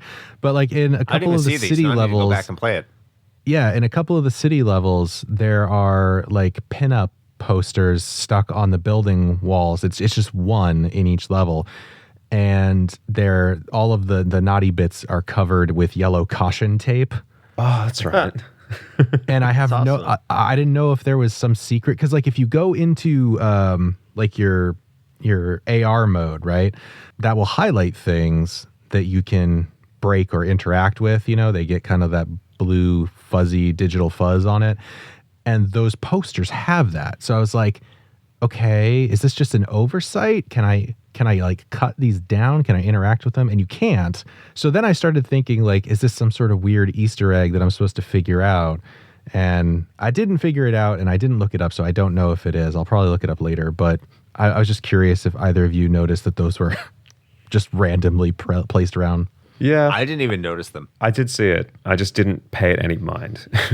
But if you're asking why it's there, even though he wasn't directly related to the game, it's Kojima. Just blame Kojima. That's fair. They breathe through their skin, Chris. Indeed, they do. Breathing through your skin while naked. I breathe through my penis. Sorry. Makes a gasping sound. But it's a really small orifice for breath, so it's like... Sometimes it whistles. Sorry. Chris is like, God damn it, I just want to move on. I know we're going to focus on to the sound direction here, but one thing I forgot to ask in the plot and writing, Adam, because I know you hated Sunny in Metal Gear Solid 4 because she couldn't even make eggs. Did she redeem herself? She did. She actually became a character. Even though she only has like 30 seconds of screen time, she's there and she's adorable. And I liked her. She wasn't annoying whatsoever. So it was really good to see Sunny come back. Okay, I just wanted that in the episode because you hated on her so much in Metal Gear Solid 4. Deservedly so. But I also think that she redeemed herself. So There you go. Sunny got her groove back. Yeah, and she found herself a little Brazilian boyfriend. She did, yes. Or is he Rastafarian or something? He's Guianan. Or Guyanan. How do you say it? It's French, so it has to be Guianan, right? G-Y-E is Guy. Isn't that a made-up place? No, it's Guyana's a real place. No. Yeah. French Guyana, yes. It's not Guyana? It's like I'm pretty Haiti, sure right? I'm pretty sure it's Guyana. Oh. Stupid French, they can't keep anything consistent. That kid was annoying, by the way. I completely forgot to mention him before, but fuck that guy. It was so confusing too, because there's 2 levels of subtitles under what he's saying. I don't know. I actually kind of liked that they went that far for it to be that accurate. Fair enough. I'm just not fast enough at reading to read the same sentence twice in 2 separate versions of it, I guess. It's fair. It's fair. Which actually segues well into the sound direction, because what he says, I guess, do a voice acting. So I'll start out with the music sound here. First of all, can I say like the soundtrack fucking slaps? It is, as the kids say, fire AF. It's so fucking good. I listen to this while I work out sometimes. Just play the soundtrack, the vocal soundtracks. And you just imagine yourself leaping from missile to missile. I've listened to some of the lyrics too. They're incredibly corny and I love it. Oh yeah. It's motivating. It like pumps me up. It puts me in some mental paradise where I'm the hero and that's completely healthy and I love it. And I will not ever not say I don't love the soundtrack here. The voice acting too is fantastic because also it sounds like all the voice actors are in on it. They've been directed to be in on that. This is an incredibly cheesy, over the top spectacle of a Michael Bay game. And I 100% appreciate that. Like Senator Armstrong is trying to be a serious character, but at the same time, like he's not a serious character, but it's delivered perfectly. And so is every other character. So sound and that aspect is great. Music is great. I'm not playing with surround sound or real stereo shit, so I'm just going to assume that like everything is good there because the sounds didn't bother me. Sound, as far as I'm concerned, sound is doing everything it needs to do. I'm not going to call it perfect because I don't fucking know what perfect is, but it's fine by me. So Adam, dude, what's your thoughts here? Yeah, I thought it was pretty good. The soundtrack wasn't any Sonic Adventure 2 soundtrack, so Yeah, sure. Didn't have Escape from the City. So I was just gonna say, I love that was your comparison because that is literally the thing I thought of. Yeah, like I mean, I think of hardcore cock rock, and I think of Sonic Adventure 2. Shadow and his giant meat magnet. Yeah, that's right. His unnecessary gun and motorcycle. It's a euphemism. But yeah, no, the soundtrack was really, really good. It's not typically the kind of music that I'd listen to anymore at my advanced age. But if I was a teenager, this would be right up there with exactly what I'd be listening to, along with like fucking hardcore, edgy teen prog rock or something, fucking probably Disturbed or A Perfect Circle or something. I don't know. You know what? I don't want to derail this conversation, but the fact that you said prog rock and Disturbed in the same breath, what the fuck? Well, the thing is, I never really knew what the genre was anyway back then because I was a poser.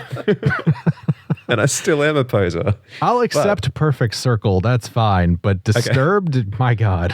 What's the genre for that then? It wasn't like new metal. They're all Disturbed, Korn, Limp Bizkit, Static X, all new metal. That's what that is. You're saying this isn't new metal? This is new metal. This is epic butt rock. This isn't new metal. This is like... I'll take epic butt rock. I'll take that. Yeah. I love it. Okay. That's why I love it. That's why I love it. It's epic butt prolapse rosebud rock. There you go. And it's good. I like it. I probably am not going to listen to it in my free time, but I enjoyed it. And it made me think about the old days when I was a kid and I was a kid listening to prog rock or not so prog rock. And what I thought was prog rock. yeah, back in my day, prog rock was something completely different. Now prog rock has changed, and what prog rock is scary and confusing. Scary. It's the kids that are wrong. Yeah, exactly. But voice acting I thought was really good. I love how fucking Raiden has turned into Snake now with his graveliness. He's like, it's time for Jack the Ripper. And I'm like, cool. So I appreciate that. And I also like that it's probably because he's missing his lower jaw. So I like to think that's why he's a bit raspy. He wasn't that raspy up until that point, and he still was missing his lower jaw. It was gradual. Yeah. Okay. He become acclimated to it. That's what it is. All right. He's finding his true voice. He was catching a cold Yeah. the whole way through, and then he just happened to get a lurgy when he transforms into Jack the Ripper. So, of course, yeah. I liked that the new direction of his performance. I think, especially compared to what he used to be, being sort of whiny and a crybaby. But yeah, all the voice actors I thought did a really good job. Even that really annoying Rastafarian kid. And you're really saying Metal Gear Solid 2 to me with that description of Raiden. I just want to let you know that. Yeah, but that's different because that's the start of the epic journey. He's still a whiny little bitch. Yeah, but what he becomes is so much more. In this game. Yes. Yeah, but that we're talking about today. Yeah, but also Metal Gear Solid. Never mind, I'm not going to go off on a tangent. That game is fantastic, and I love him in that, especially because he's whiny. Such luscious, like Meg Ryan hair. That's Titus. Correct. Oh, God. Christ. All right. Anyway. So before we wrap this episode up, we have a section that we call our Patreon pontifications. So if you want to provide a pontification to be read on this episode, all you got to do is become a Patreon at $1 a month that you can find in our link tree. So just head on over there and find out that. I'm not going to shill too much. And then join our Discord, and you will have exclusive roles there that you can provide your pontifications for an upcoming episode. So we will start out with Dave Jackson from the Tales from the Backlog. You heard him on our Metal Gear Solid episode. He also has an episode on his channel discussing Metal Gear Rising as well. You should go check that out. It's very good. And he says, Metal Gear Rising is my favorite PlatinumGames game, and it's also my favorite Metal Gear game so far as I work my way through the series. The characters really leave an impression, especially Senator Armstrong, Sundowner, and Sam.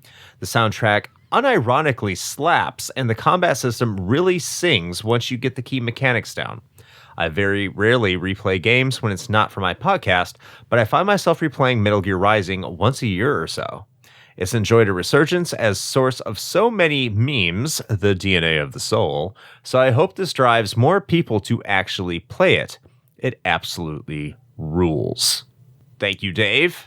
All right. And the only other pontification we have this time around is from the one and only Soha, who says, if you look the definition of dumb fun up in the dictionary, you will find Sundowner's face. This is a game that made me question, why didn't I play it sooner? I should have given War a chance earlier when I could, but better late than never. And that's all of our pontifications, which is quite shocking because I thought this would be more popular for a Patreon selected episode, but here we are. And thank you for your pontifications. Didn't Randall pick this? He did. And he didn't have a pontification. Rude. I'm sure he's been busy. That's unacceptable. I know. I blame you. I blame you, Randall, for your lack of participation. How dare you, Rundeel? Poor Randall was busy. Rindle is up to things. You're right. I like that pronunciation with the accent right there. It's fantastic. Randall. Now it's time to close this thing out and discuss whether or not this game holds up today. As we have a guest, our guest will have the final word. Me and Shane will go first here. And I'll start this one off this week. If you couldn't tell, it does. I was coming into this episode saying it kind of does, but it's too repetitive and it has a lot of gameplay elements from 2013 that don't really carry into today. But then I remembered I haven't played many games since 2013 that are new. So how am I qualified to talk on these things? I'm not. But I had a lot of fun. This game is incredibly over the top, as I've already said multiple times throughout. And if you want a game that does require some skill while simultaneously turning your brain off, that doesn't take a whole lot of commitment because you can beat this game within 6 hours, and it also costs less than $20 in almost any way you can find a way to play this. Yeah, this is a game you should definitely check out. Even if you're not in love with the Metal Gear Solid franchise or the Metal Gear franchise, however you want to term it, this is a game you can pick up and play. And yeah, you'll be lost in some points when it starts talking about like the Sons of the Patriots and all that kind of stuff and them going down. But whatever, that's not that important because the plot in and of itself is not something that you should be taking incredibly seriously anyway. This is here to just deliver kick-ass gameplay with cartoonishly outstanding characters that you are going to enjoy. A plot that is cartoonish, characters that are cartoonish. It's like a Michael Bay anime, and it's beautiful. So yes, this game does hold up today. It is 2013-ish, I guess, is the best way I can play it with a lot. It has QTEs, so there is that. We didn't talk about it, but they are there, but they're not too intrusive, which is why I don't think we mentioned it too much. So you'll get over it quickly, and they make sense. They make sense. They make sense within the gameplay itself. So yeah, 100%. This game holds up today.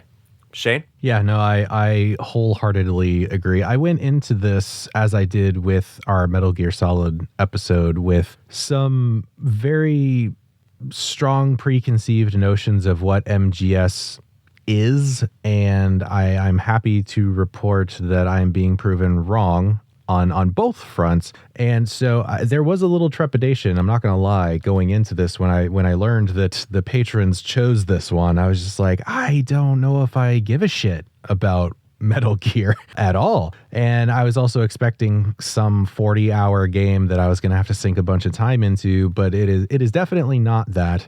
And the plot is such that it can basically stand on its own. Like it will tie itself back to the main plot line from MGS, but you don't have to care about that. You can still enjoy this 100% without knowing any of that whatsoever, which I basically don't. And yeah, like Chris said, it's just a lot of great dumb fun. It's a short but sweet experience. I think it is just as long as it needs to be. I think this type of game, and I will say that to some extent, this is a little bit of a knock on some other games in this sort of same third-person action genre, which is sometimes they tend to overstay their welcome, where the bombastic, constant action approach just ends up burning you out eventually. And this game does not do that. It sticks around just long enough for it to be enjoyable, and then it pieces out. And I think that's the perfect way to go. So yeah, no, I 100% would recommend this. And I think the fact that we didn't mention the QTEs is important, because I 100% would have mentioned them if they were terrible, because I categorically hate QTEs. I think they were terrible, and I'm glad that trend died. But this game does it in such a way where it's not egregious.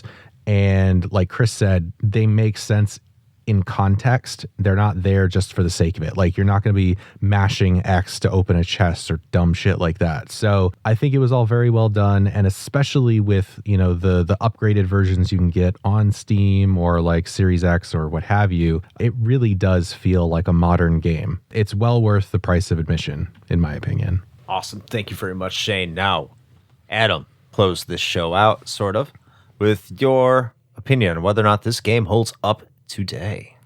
It does. Thank you very much for having me. No, I mean, He's it gone. does. I think it does. You can't see me.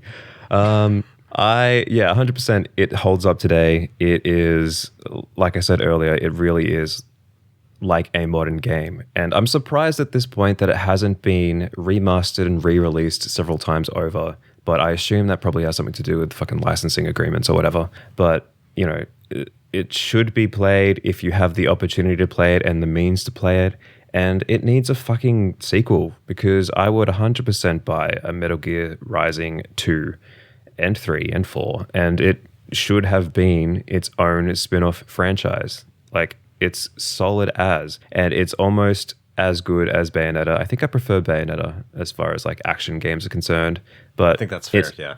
Yeah, like it easily stands on its own though to be its own thing. And if Bayonetta can do it with not very impressive sales figures, then Metal Gear Rising should have done it as well. And this should have been one of the pillar franchises that held up or holds up Platinum Games, because they've been making some fucking stinker choices lately. And they need to go back to making what they're good at, which is Metal Gear Rising, more Bayonettas, another Nier Automata, and then they're set. They'll be fine. What was the question? Oh yeah, it holds up. Before we like really close it out here, I think you make a fantastic point. You said how Bayonetta sold, and I don't have the numbers in front of me, but something tells me this sold better than at least one of the Bayonetta games. Oh, for sure it would have.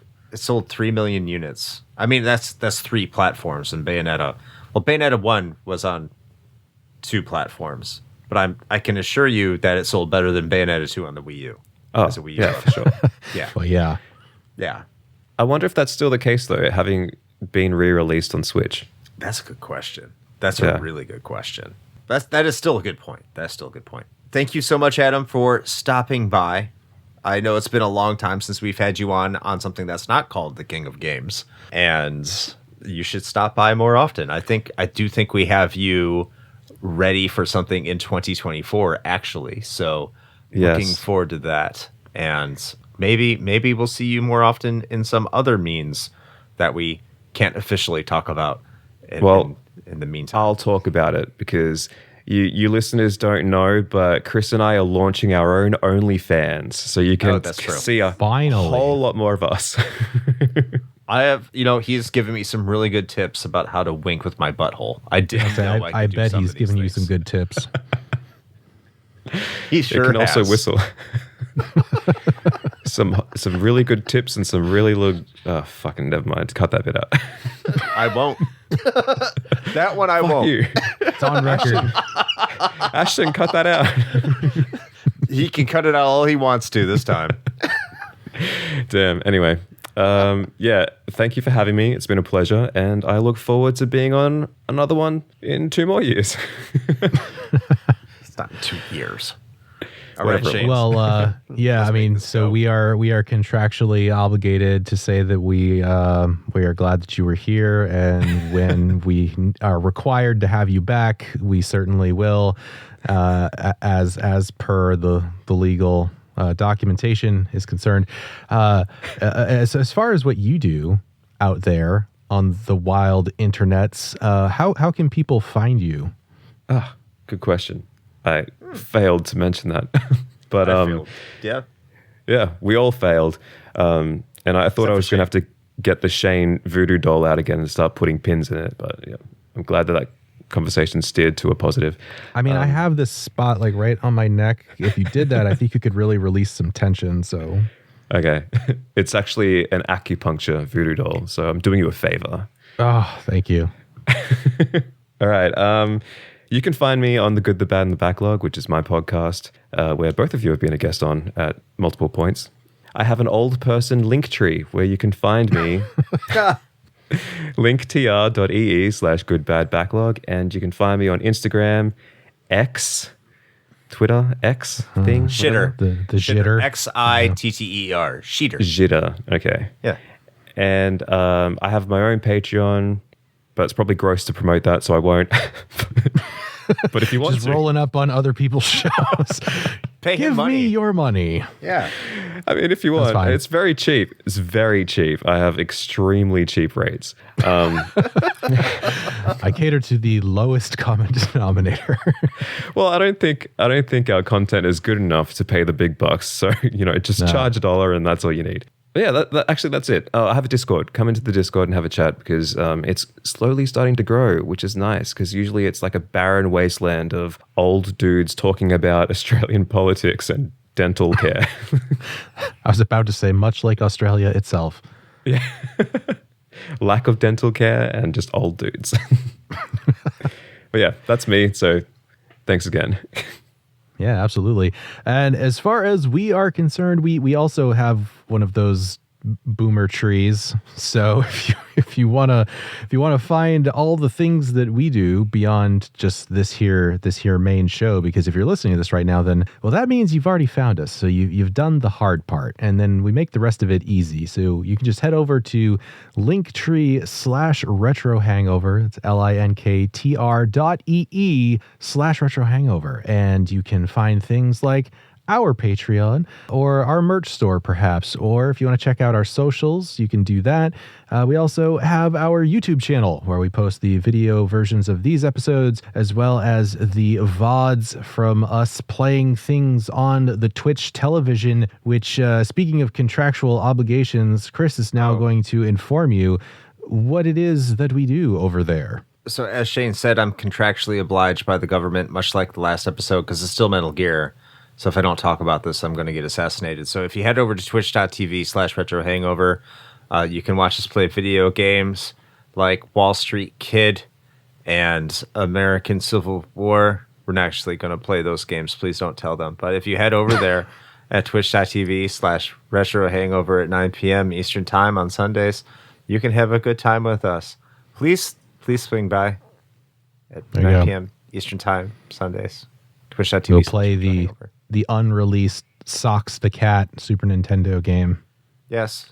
Everybody's been waiting for. Socks is the best cat, and he plays saxophone. He sure does. Like his dad. And his father before him. Yes. All right, well, I suppose with all of that very confusing things being said, until next time. Play with your Ripper mode joysticks and wink that eye.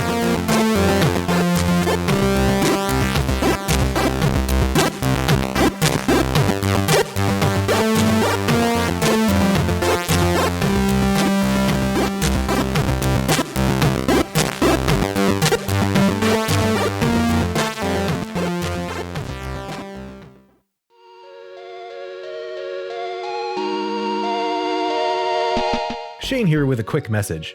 You know, the one rule Chris and I have always gone by regarding advertisements is this. It has to be something we use and can personally vouch for. If you know me, you know I love coffee. And Bones Coffee Company has been my go-to for home brewing for quite some time now. Their small batch beans come in an impressive variety of flavors like Mint Invaders from Chocolate Space, or Electric Unicorn, which I swear tastes exactly like Fruity Pebbles. And the best part? No added sugar or calories involved, just natural flavors infused right into the beans themselves. Build your own sample pack of 5 4-ounce bags to find out which flavors speak to you, or jump in head first with full 12-ounce bags. They've even got K-Cups. Step up your homebrew game with Bones Coffee by visiting bit.ly/RHPBones. That's bit.ly/RHPBONES.